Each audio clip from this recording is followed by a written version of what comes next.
આજે ઘણી investment product ઉપલબ્ધ છે. ચાલો આપણે તેઓ શું છે અને તેમના ગુણદોષ પર સંક્ષિપ્તમાં નજર કરીએ.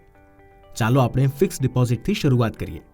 આ ફિક્સ ટેન્યોર માટે રાખવામાં આવે છે અને નિશ્ચિત વ્યાજ દર મેળવે છે જ્યારે તે સરળતાથી ઉપલબ્ધ હોય છે, ખરીદવા માટે સરળ હોય છે અને અનુમાનિત આવક ઓફર કરે છે. તમે જે વ્યાજ મેળવો છો તે મર્યાદિત છે, તે કરપાત્ર છે. તમારે પ્રી મેચ્યોરિટી પર દંડ ચૂકવવો પડી શકે છે. પબ્લિક પ્રોવિડન્ટ ફંડ અથવા પીપીએફ ને કેન્દ્ર સરકારનું પીઠબળ છે અને તે તમને આવકવેરાના ચોક્કસ લાભો સાથે ખાતરીપૂર્વકના રિટર્નની અપેક્ષા સાથે નાની બચતનું રોકાણ કરવાની મંજૂરી આપે છે. પરંતુ પીપીએફ રોકાણમાં 15 વર્ષનું લોકિંગ હોય છે. પાર્શિયલી વિથડ્રો 6 વર્ષ પહેલા પણ શક્ય નથી. ઉપરાંત કારણ કે તે બજાર સાથે સંકળાયેલા નથી અને તમને માત્ર પૂર્વ નિર્ધારિત વ્યાજ આપે છે, તેથી તમે તેજીવાળા અર્થતંત્રમાંથી લાભ મેળવવાનું ચૂકી શકો છો. તમારામાંથી કેટલાક લોકો જમીન અને મિલકત ખરીદવા માટે પણ તૈયાર થઈ શકે છે, જે પછી ભાડે આપી શકાય છે અથવા વેચી શકાય છે. આમ તમને નિયમિત આવક આપે છે. આપણા પોતાના ઘરની માલિકીનો ખૂબ જ મેન્ટલી અને ઇમોશનલ સંતોષ અદ્ભુત છે. અને જો તમે સારી રીતે આયોજન કરો છો તો તમે તમારી હોમ લોન પરના કેટલાક કરને પણ બચાવી શકો છો. જો કે રોકાણ તરીકે રિયલ એસ્ટેટના ઘણા ગેરફાયદા છે. યોગ્ય મિલકતને ઓળખવા માટે પણ સમય, પૈસા અને ઘણા પ્રયત્નોની જરૂર પડે છે. ઓફકોર્સ તે ખૂબ જ ખર્ચાળ છે અને પછી તેને સમયસર મેન્ટેનન્સની જરૂર પડે છે. તેમાં ઘણા બધા પેપરવર્કનો પણ સમાવેશ થાય છે અને વિશ્વસનીય ડેવલપર્સને ઓળખવા એ એક સમસ્યા હોઈ શકે છે. ઘણી વખત પ્રોજેક્ટમાં વિલંબ થાય છે અને આ તમામ પરિબળો વિશે વિચારવાથી તમે ઘણા તણાવનું કારણ બની શકો છો. આ બધા પછી સ્થાવર મિલકતના ભાવમાં વધારાની આગાહી કરવી ખૂબ જ મુશ્કેલ છે અને તમે જે ખરીદો છો તેના મૂલ્યમાં વધારો ન પણ થાય અથવા તમારે લાંબા સમય સુધી રાહ જોવી પડી શકે છે. જેથી તમે તમારા રોકાણનો લાભ મેળવવા માંગતા હો તે કિંમતે તેને વેચવા માટે ખરીદદાર શોધી શકો છો. ચાલો હવે આપણે ગોલ્ડ તરફ જઈએ. ગોલ્ડ ખરીદવાનો સૌથી મોટો ફાયદો એ છે કે તે ટેન્જિબલ છે અને જેમ તમે તેને જોઈ શકો છો, તેને સ્પર્શી શકો છો અને તેને અનુભવી શકો છો, તેમ તમારી ખરીદીને રીએશ્યોર કરવાની ભાવના છે. ગોલ્ડના ભાવમાં થતા ફેરફારો સામાન્ય રીતે બજારની હિલચાલ સાથે સંબંધિત નથી અને તેથી ગોલ્ડ તમને એક હદ સુધી રિસ્ક દૂર કરવામાં મદદ કરી શકે છે. કોઈ પણ સમયે સોના માટે એક બાયર શોધવો પણ સરળ છે.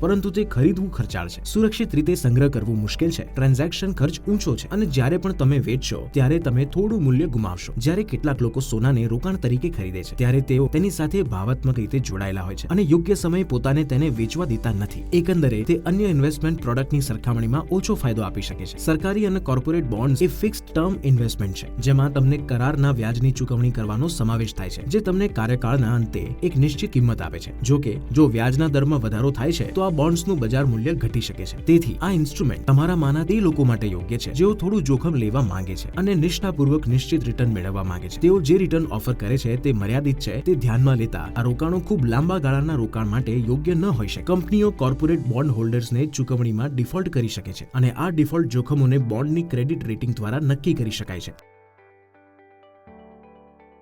ઠીક છે, સેફટી વિશેની આ બધી વાતો ખૂબ સારી છે, પરંતુ જો ખરેખર જે ઈચ્છતા હો તે એ છે કે તમે પુષ્કળ પૈસા કમાવા અને સંપત્તિનું નિર્માણ કરવા માંગતા હો, તો પછી તમે તમારા પૈસાથી શું કરી શકો છો? ઇક્વિટીમાં રોકાણ કેવી રીતે કરવું? લોકપ્રિય રીતે સ્ટોક્સ અથવા શેર તરીકે ઓળખાય છે. કંપનીની વૃદ્ધિ અથવા નફામાંથી લાભ મેળવવાનો આ એક માર્ગ છે, કારણ કે ખરેખર તમે એક નાના માલિક બનો છો. સ્ટોક એક્સચેન્જમાં શેર ટ્રેડ કરવામાં આવે છે અને સામાન્ય રીતે તે ખરીદવા અને વેચવા માટે યોગ્ય હોય છે. જો કે શેરના ભાવ ખૂબ જ અસ્થિર હોઈ શકે છે અને તેથી ખાતરીપૂર્વક નું રિટર્ન આપતા નથી. જો તમે યોગ્ય શેર્સ ખરીદી શકો અને લાંબા સમય સુધી તેને હોલ્ડ કરી શકો તો તેઓ લાંબા ગાળાની સંપત્તિનું નિર્માણ કરવા માટે તમારા માટે ઊંચું રિટર્ન આપવાની ક્ષમતા ધરાવે છે. પરંતુ આ કરવા કરતાં કહેવું સરળ છે. યોગ્ય શેરની ખરીદીમાં ઘણા પ્રયત્નો, સંશોધનો અને સમયનો સમાવેશ થાય છે અને તે ખૂબ જ વોલેટાઇલ હોઈ શકે છે. તેથી મૂલ્યને અનલોક કરવા માટે પણ ધૈર્યની જરૂર પડે છે. ઉપરાંત કેટલાક શેરોને ખરીદવાનું મુશ્કેલ હોય છે કારણ કે તે મોંઘા હોય છે અથવા તે ખરીદવા માટે અનુપલબ્ધ હોઈ શકે છે. ઘણા લોકો શેરો ખરીદતી વખતે સીધા પૈસા ગુમાવે છે કારણ કે તેઓ જે શેરો ખરીદે છે તેનો પૂરતો અભ્યાસ કરતા નથી અને તેના બદલે જુગાર રમવાનું શરૂ કરી દે છે. શેરના ભાવમાં સતત વધારા અને ઘટાડાને ધ્યાનમાં રાખીને તમારા પોતાના ઇમોશનલ મેકઅપ અથવા બિહેવિયરલ પૂર્વગ્રહો યોગ્ય ખરીદી અને વેચાણના નિર્ણયોની આડે આવી શકે છે. તેથી હવે જ્યારે તમે ઇક્વિટી વિશે અને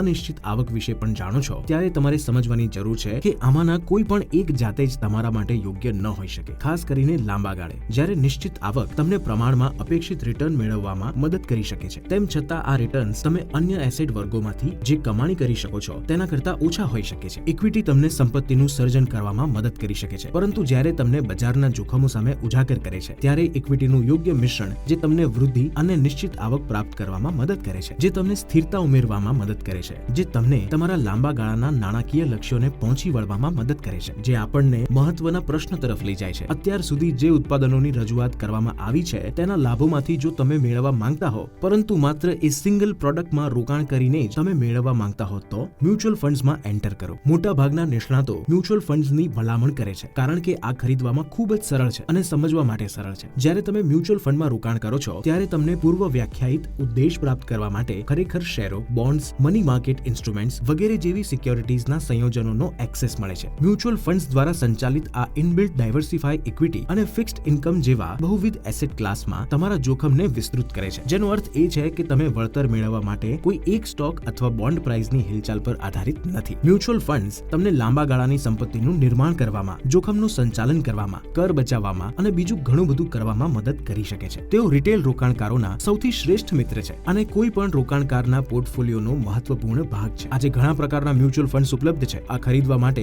સસ્તા છે અને તમે સિસ્ટમેટિક ઓટોમેટેડ ઇન્વેસ્ટમેન્ટ પ્લાન દ્વારા પણ રોકાણ કરી શકો છો, જે તમને નિયમિત અંતરાલે નાની રકમનું રોકાણ કરવામાં મદદ કરે છે. તે ખૂબ જ સરળતાથી ખરીદી અને વેચી શકાય છે, જે તમને હાઈલી લિક્વિડ બનાવે છે. તેઓ તમને ઘણા શેર એક્સેસ કરવાની મંજૂરી આપે છે, જે અન્યથા ખૂબ જ ખર્ચાળ છે અને વ્યક્તિગત રૂપે ખરીદવા મુશ્કેલ છે. તેમની પાસે માત્ર ઊંચા રિટર્નની ક્ષમતા જ નથી, પરંતુ આ રિટર્ન કર લાભો સાથે પણ આવે છે. મ્યુચ્યુઅલ ફંડ્સનો બીજો મોટો ફાયદો એ છે કે તેમનું સંચાલન પ્રોફેશનલ એક્સપર્ટ્સ દ્વારા કરવામાં આવે છે, જેઓ તમામ સંશોધનો કરે છે અને તમારા માટે રોકાણના તમામ નિર્ણયો લે છે, જે તમને માનસિક શાંતિ આપે છે કે તમારા નાણાં સારા હાથમાં છે અને લાંબા ગાળે વધતા જતા બજારથી તમને ફાયદો થાય તે સુનિશ્ચિત કરે છે. તેઓ એ પણ સુનિશ્ચિત કરે છે કે મ્યુચ્યુઅલ ફંડનો પોર્ટફોલિયો યોગ્ય રીતે વૈવિધ્યસભર છે અને તમારા એસેટ યોગ્ય રીતે સ્થિત છે. તેથી જ્યારે તમે મ્યુચ્યુઅલ ફંડ્સમાં રોકાણ કરો છો ત્યારે તમારું ધ્યાન તમારા સપનાને પૂર્ણ કરવા પર કેન્દ્રિત હોય છે. જો કે મ્યુચ્યુઅલ ફંડ્સ બજારના જોખમોથી વંચિત નથી અને તેથી તેઓ ખાતરીપૂર્વકના રિટર્નની જાહેરાત કરતા નથી. તેથી ઉપલબ્ધ ફંડની વિવિધતાને જોતા તમારે તેમાં રોકાણ કરતા પહેલા વિચારવું પડશે કે મ્યુચ્યુઅલ ફંડ તમારી જરૂરિયાતો માટે યોગ્ય છે કે નહીં. પરંતુ તમને વિશ્વાસ અપાવવો જોઈએ તે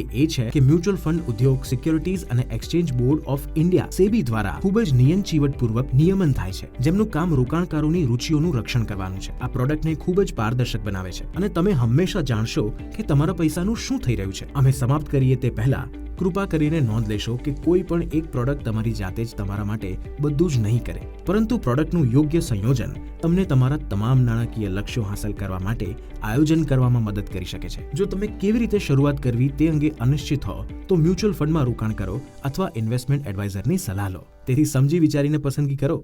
good luck. Mutual fund investments are subject to market risks. Read all scheme-related documents carefully.